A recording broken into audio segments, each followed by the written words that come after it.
Assalamualaikum warahmatullahi wabarakatuh. Nama saya Muhammad Banyu Putreka Pramwita dari Informatika Undip angkatan 2024 dengan 3 digit NIM terakhir 193. Jadi pada kesempatan kali ini saya akan menjelaskan sedikit mengenai makalah saya yang berjudul Perbandingan Algoritma Backtracking, Branch and Bound, dan Genetic Algorithm dalam optimisasi upgrade PC berdasarkan budget dan performa.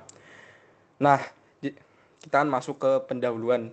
Nah, kenapa sih saya mengambil judul atau topik ini? Nah, jadi kebutuhan terhadap komponen komputer itu terus meningkat semakin dengan beragamnya aktivitas yang dilakukan oleh pengguna. Jadi komputer itu tidak hanya digunakan untuk pekerjaan ringan seperti mengetik atau mengakses internet saja, tetapi juga untuk desain grafis, video editing, hingga bermain game yang memerlukan spesifikasi komponen yang lebih tinggi. Nah, jadi salah satu cara untuk meningkat performa dari PC kita itu adalah dengan melakukan upgrade pada komponen PC. Nah, proses upgrade-nya ini sendiri itu juga tidak bisa dilakukan sembarangan ya, karena setiap komponen itu memiliki harga dan skor performa yang berbeda-beda. Nah, pengguna dengan anggaran yang terbatas itu pasti akan memilih kombinasi komponen yang memberikan peningkatan performa terbaik tanpa melebihi batasan budget yang telah dia tentukan.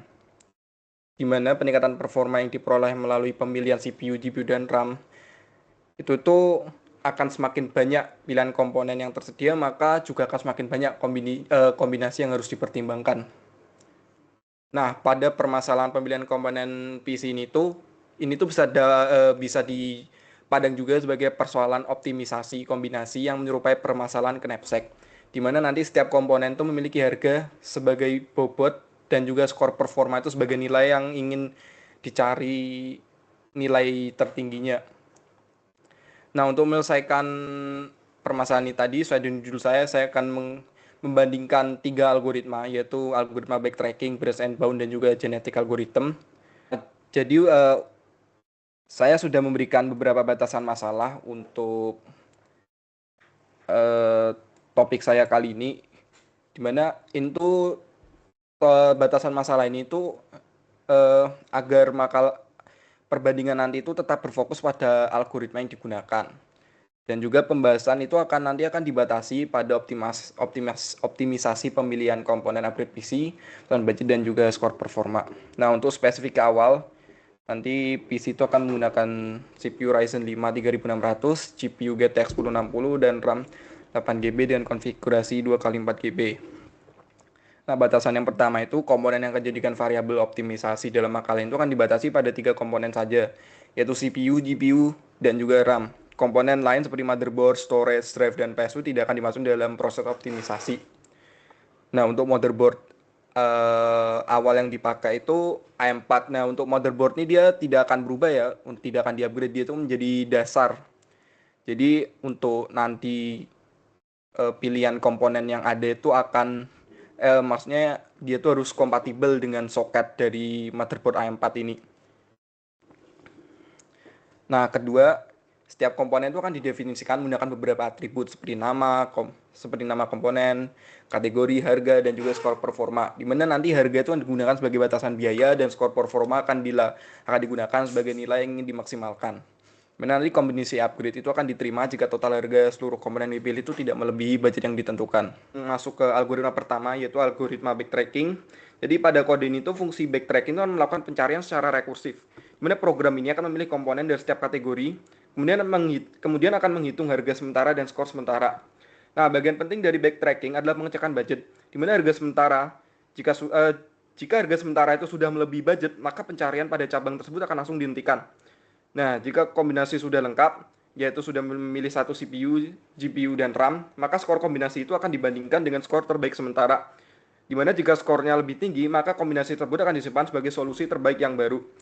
Nah, dengan cara ini, backtracking itu akan menelusuri kombinasi secara sistematis. Kelebihannya adalah mampu menemukan solusi terbaik pada dataset yang digunakan, namun dia memiliki kekurangan, yaitu kekurangannya adalah jumlah kombinasi yang diperiksa akan bertambah besar apabila jumlah pilihan komponen itu semakin banyak. Oke, kita akan lanjut masuk ke algoritma kedua, branch and bound. Nah, jadi secara umum, alur dari branch and bound ini hampir mirip dengan backtracking, karena sama-sama melakukan pencarian kombinasi secara bertahap. Namun, dia itu ada perbedaannya. Nah, perbedaannya itu yaitu memiliki proses pruning atau pemangkasan node menggunakan upper bound. Nah, jadi pada kode ini, komponen itu akan diurutkan berdasarkan skor performa secara menurun. Setelah itu programnya akan menghitung max remaining score, yaitu perkiraan skor maksimum yang masih mungkin diperoleh dari kategori komponen yang belum dipilih. Nah, bagian pentingnya adalah pada perhitungan upper bound, di mana upper bound sendiri itu kan dihitung dari skor sementara ditambah skor maksimum yang masih mungkin diperoleh dari komponen tersisa. Nah, jika nilai upper bound nanti tidak dapat melebihi skor terbaik sementara, maka nanti tersebut tidak akan dilanjutkan dan akan langsung dipangkas atau dihentikan. Nah, dengan mekanisme ini, branch and bound itu dapat mengurangi jumlah pencarian yang tidak diperlukan. Jadi algoritma ini tuh tetap akan menemukan solusi terbaik seperti backtracking, tetapi dengan jumlah node yang lebih sedikit. Oke, selanjutnya kita akan masuk ke algoritma ketiga, yaitu genetic algorithm. Nah, jadi pada kode ini tuh suatu kromosom itu akan mempresentasikan satu kombinasi CPU, GPU, dan RAM. Besar apabila jumlah pilihan komponen itu semakin banyak. Oke, kita akan lanjut masuk ke algoritma kedua, branch and bound. Nah, jadi secara umum alur dari branch and bound ini hampir mirip dengan backtracking karena sama-sama melakukan pencarian kombinasi secara bertahap. Namun dia itu ada perbedaannya. Nah, perbedaannya itu yaitu memiliki proses pruning atau pemangkasan node menggunakan upper bound. Nah, jadi pada kode ini, komponen itu akan diurutkan berdasarkan skor performa secara menurun. Setelah itu programnya akan menghitung max remaining score, yaitu perkiraan skor maksimum yang masih mungkin diperoleh dari kategori komponen yang belum dipilih. Nah, bagian pentingnya adalah pada perhitungan upper bound, di mana upper bound sendiri itu kan dihitung dari skor sementara ditambah skor maksimum yang masih mungkin diperoleh dari komponen tersisa. Nah, jika nilai upper bound nanti tidak dapat melebihi skor terbaik sementara, maka nanti tersebut tidak akan dilanjutkan dan akan langsung dipangkas atau dihentikan. Nah, dengan mekanisme ini, branch and bound itu dapat mengurangi jumlah pencarian yang tidak diperlukan. Jadi algoritma ini tuh tetap akan menemukan solusi terbaik seperti backtracking, tetapi dengan jumlah node yang lebih sedikit. Oke, selanjutnya kita akan masuk ke algoritma ketiga, yaitu genetic algorithm. Nah, jadi pada kode ini tuh suatu kromosom itu akan mempresentasikan satu kombinasi CPU, GPU, dan RAM. Di mana kromosom itu tidak menggunakan bentuk biner ya dalam kasus ini. Tapi di dalam menggunakan indeks pilihan komponen. Contohnya tuh, semisal indeks pertama itu dia akan mewakili pilihan CPU, indeks kedua mewakili pilihan GPU, dan indeks ketiga dia akan mewakili pemilihan RAM. Nah, pada bagian create kromosom, dia itu akan membuat kromosom awal secara acak menggunakan library random. Kemudian pada bagian decode kromosom, dia itu akan menerjemahkan menjadi kombinasi komponen yang sebenarnya. Setelah itu kombinasi akan dihitung total harga dan total skornya. Nah, bagian penting dari fungsi generik itu dia itu ada yang namanya fitness, di mana jika total harga kombinasi itu melebihi budget, maka fitness itu langsung diberikan nilai 0. Nah, jika total harga itu masih berada di bawah budget, maka fitness akan diambil dari total skor performa. Setelah fitness dihitung, program itu akan melakukan proses seleksi. Nah, setelah melakukan proses seleksi, dia akan melakukan crossover dan terakhir dia akan melakukan proses mutasi yaitu untuk membentuk generasi baru. Nah, pada pengujian genetik algoritma yang saya buat di sini, yaitu menggunakan population size-nya 30, jumlah generation itu ada 50, crossover rate ada 0,8, mutation rate ada 0,1, turnamen size defaultnya itu 0,1, turnamen size defaultnya 3, dan seednya ada 42. Nah, karena ada total 30 kromosom ya, dan 50 generasi, maka jumlah evaluasi fitness yang dilakukan adalah 1500. Dapatnya itu dari 30 dikali 50. Oke, kita langsung masuk ke main programnya ya. Nah, jadi setelah ketiga algoritma tadi itu dibuat dan diuji, bagian main program ini akan menjalankan ketiga algoritma tadi ya. Di mana ketiga algoritma ini menggunakan dataset dan juga limit budget yang sama. Untuk limit budgetnya tadi ada di 10 juta ya. Oke.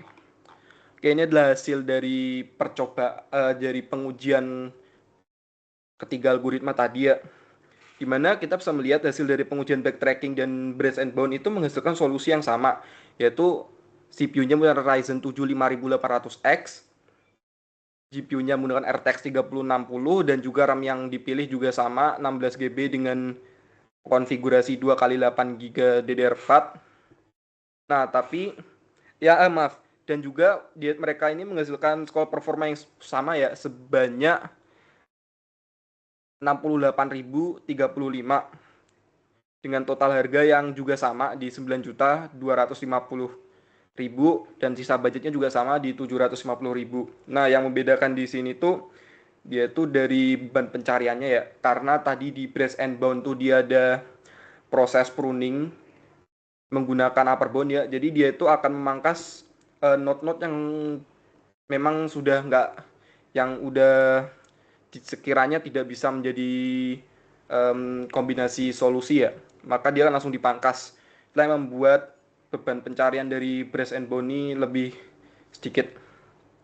Nah, sementara itu genetic algorithm itu menghasilkan kombinasi yang berbeda, yaitu Ryzen 5 5600X menggunakan GPU RTX 3070 dan konfigurasi RAM 32 GB 2x16 GB DDR4 dengan total skor performa sebesar 64.999 dan total harga dari 9.830.500 dan sisa budget ada di sekitar 169.500. Nah, dari segi kualitas solusi ya, kita bisa melihat kalau backtracking dan Brains and Bone itu dia itu lebih baik ya, karena menghasilkan total skor performa yang lebih tinggi. Nah, meskipun generic algorithm itu memiliki sisa budget yang lebih kecil, hal itu tidak berarti solusinya itu lebih baik ya. Karena tujuan utama dari optimisasi ini adalah memaksimalkan skor performa tanpa melebihi budget, bukan menghabiskan budget ya.